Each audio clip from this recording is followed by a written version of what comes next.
You're listening to the American edition of The Voice of Russia. I'm Rick Young in Washington.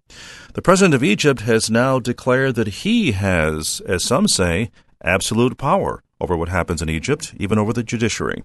My guest is Dr. Sreeram Chaulia. He's professor and dean at the Jindal School of International Affairs in Sonipat, India. Doctor, thanks for joining us again. My pleasure, Rick, to be on your show. First of all, is this truly a grab for power, as some are saying, or is Morsi attempting to consolidate his influence, given the fact that he had such an impact on the recent Israeli-Gaza negotiations? It depends on which side one stands and views, because it's a very polarized situation. For his opponents, it's a naked power grab. People are saying that no Egyptian ruler in modern history has had this kind of power that he has arrogated to himself. On the other hand, his sympathizers will say that it is to consolidate the revolution that has been faltering due to obstruction from leftovers of the old regime. So objectively viewed, I feel that that somewhere in between there is always a possibility of post-revolutionary situations becoming tending towards authoritarian, new forms of authoritarianism, but there is also the promise of mass movements being able to hold back and limit. So in a way, the protests are good because they send a message to the Muslim Brotherhood and to the Egyptian president that there is a red line he cannot cross. And that and the protests, remember, are coming from a variety of sources, not only from opposition groups as well as activists, but also human rights organizations, judges. So a cross spectrum of Egyptian society has been upset about it. So I think it sends a message not to do the worst possible scenario, which is to grab power and to monopolize it.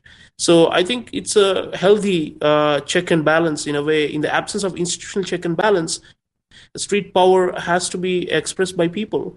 Although I must say that one also hears that the military and the intelligence apparatus of Egypt, which are opposed to the Muslim Brotherhood and to the president in many ways, are also fanning some of the protests against the president.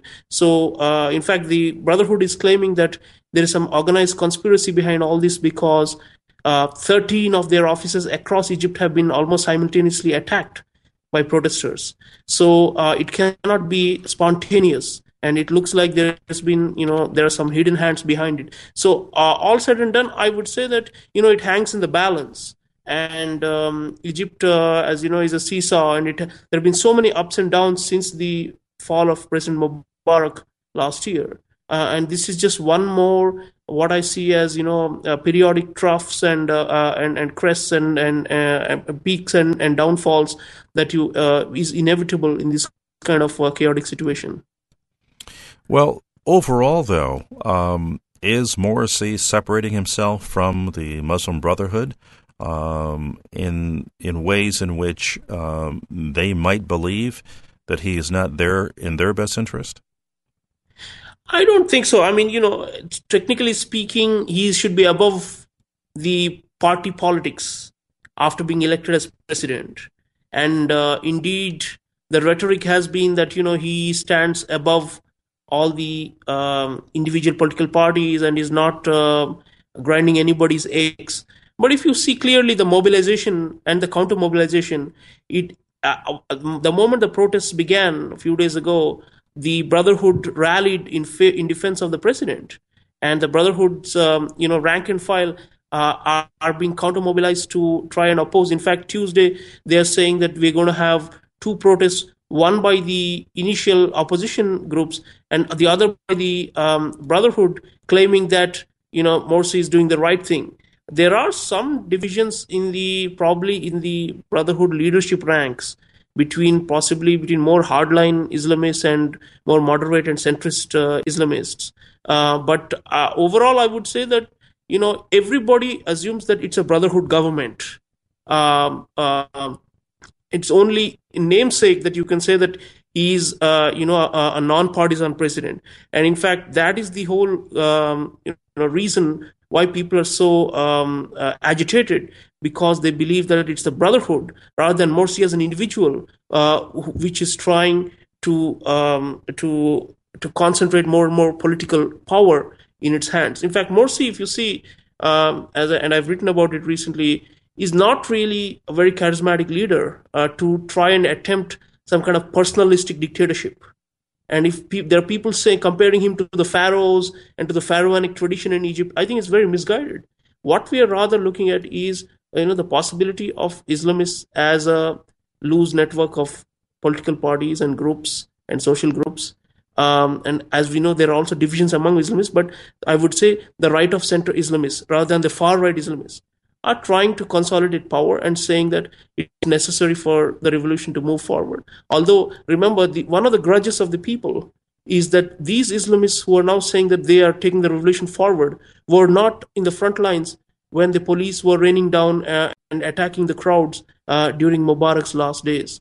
So these Islamists were actually behind the curtains. And once the elections happened and they won the elections, especially from the rural areas and from the less mobilized people, now they are saying that they are at the vanguard of the revolution. So it creates a sense of bitterness that there has been some kind of usurpation of the political space by these Islamists, by the Brotherhood. And so there is a lot of bitterness about this. I must mention, though, that there is one aspect in this whole power grab which is actually more populist and should have appeased the protesters, which is that Morsi is now launching the trials against Mubarak for killing of protesters, because he has been indicted for a lesser crime, which is to allow this to happen rather than for having ordered the killings of protesters to happen. One of the contentious points is the so-called Battle of the Camels that happened last year in the faltering days of Mubarak's dictatorship, when people were assaulted in Cairo by armed militias of the government, and those have not been brought to book. So, and the judges who are now opposing the government are the ones who have been sheltering those criminals. So, in a way, so when Morsi says that, I am out here to defend the revolution and to bring justice for those who had been victimized by the old regime, he should also be receiving some support. So I would say it's a very divided field right now. I don't expect this opposition to keep building to the point where they will force Morsi out of power, or that he will concede a lot of ground. In many ways, he's also doing populist things in a smart political way that will ensure that not the entire opposition is not totally arrayed against him. So overall, then, we've got a situation where this is simply an opportunity for President Morsi to expand his powers? Well, as I said, there are limits to how far he can go. The army and the military and the intelligence are not sitting quietly, nor are the opposition groups, nor are the foreign backers of the regime.